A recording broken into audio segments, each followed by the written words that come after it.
Sabe o que Deus quer fazer com a tua luta? Eu não sei a luta que você está passando, mas tem um recado para você. Eu estou ferindo as águas nessa noite. Eu estou só ferindo as águas. Eu estou ferindo as águas da tua luta, do teu câncer, da tua enfermidade, do teu casamento destruído. Eu estou ferindo as águas, mas eu dou uma ordem para você: marche, marche, não pare, não pare. Não é hora de desistir daquilo que você recebeu de Deus. Só que tem uma coisa, a luta vai continuar, mas é por pouco tempo. Sabe por quê? Porque Deus quer fazer uma glorificação na vida dele através do teu problema. Fica de pé. Vamos orar a Deus logo. Vamos Deus pedir de oração aqui, ó. Nilce Dutra está na UTI, né? Diamantina Saúde também. Amém? Tem mais pedidos de oração aqui, ó. De sextas-feiras também vamos estar orando. Maria Alda Sutelli, e tem diabetes também, para aquele senhor de Lajado que quer vender a casa, né?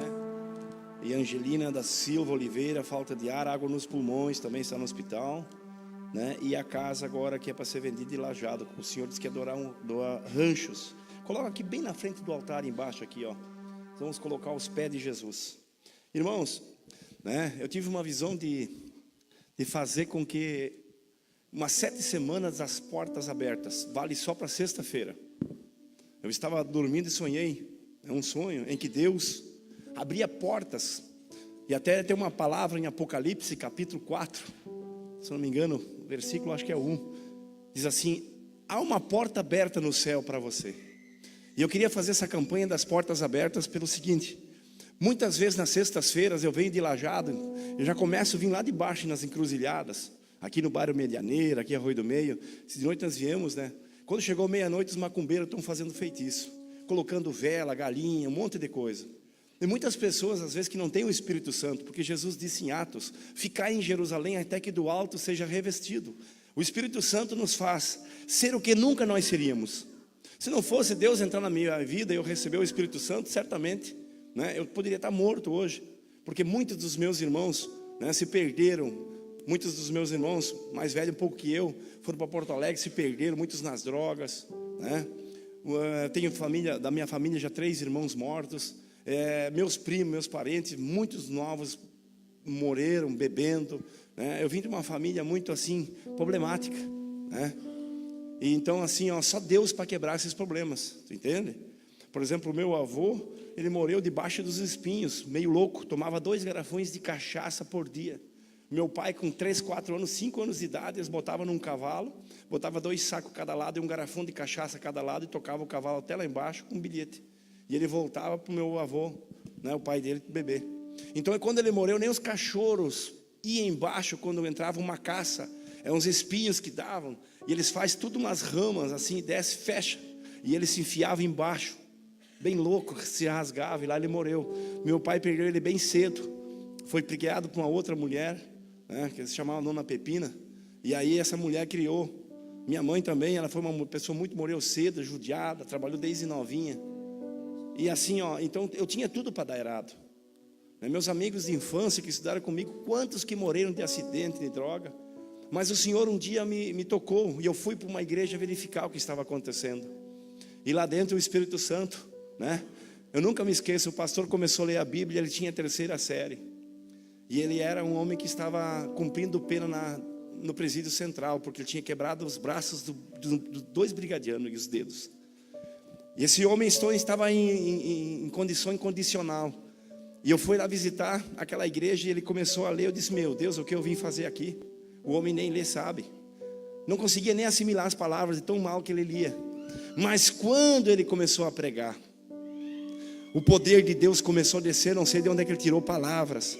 E um dia eu falando com o pastor da Luterana, ele disse: eu não entendo, a gente estuda anos e anos, muitas vezes faz teologia, pós-graduação, a minha esposa tem, o Maurício tem, e às vezes uma pessoa que não tem conhecimento sobe aqui e de repente despeja um monte de coisa, porque a pregação é pelo Espírito. O Espírito Santo faz o homem ser o que nunca ele seria. E ele faz o Espírito Santo o homem ter o que nunca teria. E ir a lugares que ele nunca iria. Então você precisa do Espírito Santo. Jesus disse: fica em Jerusalém. É uma ordem. Ele deu a ordem, está escrito em cima. para que eles pudessem ser revestidos do poder de Deus. Porque o poder de Deus, quando entra na tua vida, você faz coisas que você não... Um dia um cara me pediu, um teólogo, disse assim: pastor, por que uma pessoa que tem demônios, que nem o gadareno, eles prendiam em cadeias e ele arrancava as cadeias? Por que eles prendiam com correntes e a Bíblia diz que ele arrancava as correntes? E ele andava em lugares altos e montanhas e com pedras se feria. E às vezes ele andava em lugares baixos, em cemitérios, e até se alimentava daqueles corpos mortos. Morava, ele tinha uma casa no cemitério. E por que uma pessoa tem tanta força? Por que uma criança de 5 anos, um dia aqui na praia, eu fui lá, expulsei um demônio e ele se manifestou, ele carregava uma televisão de 29 polegadas, jogava, pegava um sofá, coisas absurdas, a gente não acredita. Mas pastor, pode acontecer isso com criança? A Bíblia diz que eu vi um homem que tinha um filho, em que o demônio tomava ele e jogava no fogo e na água, e os discípulos nem puderam expulsar os 12.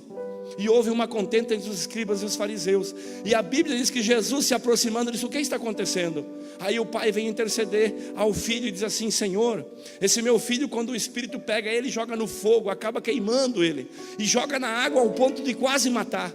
Então Jesus disse: sai dele, repreendeu. A Bíblia diz que o Espírito joga a criança no chão e ele começa a espumar, né? E dá aquele ataque de fúria, e Deus repreende, Jesus repreende e ele é curado.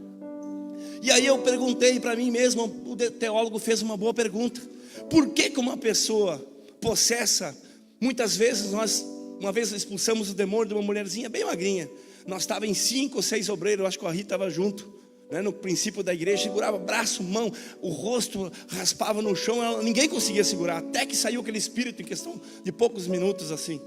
Aí ela ficou livre e chorou. Sabe por quê? Eu entendi que o Espírito Santo me disse que o espírito não é sujeito à gravidade. Quem estudou na escola sabe que nós temos um ônibus nas costas por causa da gravidade. A terra gira 1000 e poucos quilômetros por hora. Se ela parasse de girar, os ventos assopraria a terra e tudo que há na face da terra. Os mares desceriam, no meio ficaria seco. Então a terra gira numa rotação em que fixa o oxigênio na atmosfera, e você carrega esse peso nas costas. Por isso que você não flutua. Se você vai numa câmara descompressada, como existe já hoje tratamentos para reumatismo, tantas doenças, você vai naquela câmara, não tem, como é que se diz assim, gravidade. Então você respira normal, mas sai flutuando. Você pega um copo de água aqui, ó, dentro de um foguete, existe oxigênio, ela vai sair por causa da gravidade, ela vai sair flutuando. É uma lei que Deus colocou, a gravidade, e Ele fez tudo certo. Então se eu pular aqui para baixo, eu vou cair. É uma gravidade, é uma lei. Eu não posso dizer que ela não existe. Eu enxergo ela, não, mas eu sei que ela existe. Um demônio está sujeito à gravidade? Não. Assim como Deus não está sujeito. Jesus, quando foi atravessar o mar em socorrer os discípulos que estavam perecendo, Ele não usou a gravidade, Ele caminhou sobre as águas, certo? E quando Pedro olhou para Ele sobre a palavra, Ele caminhou sobre as águas. Quando nós temos o Espírito de Deus, nós temos leis de Deus que podemos ignorar quando Ele quer. E um demônio, a mesma coisa. Ele entra numa pessoa, ele faz com que aquela pessoa não tenha aquela gravidade. Ele tem uma força de 10 homens. Mas mais poderoso é aquele que tem a força sobre tudo. O demônio pode ter poder um pouquinho sobre a gravidade.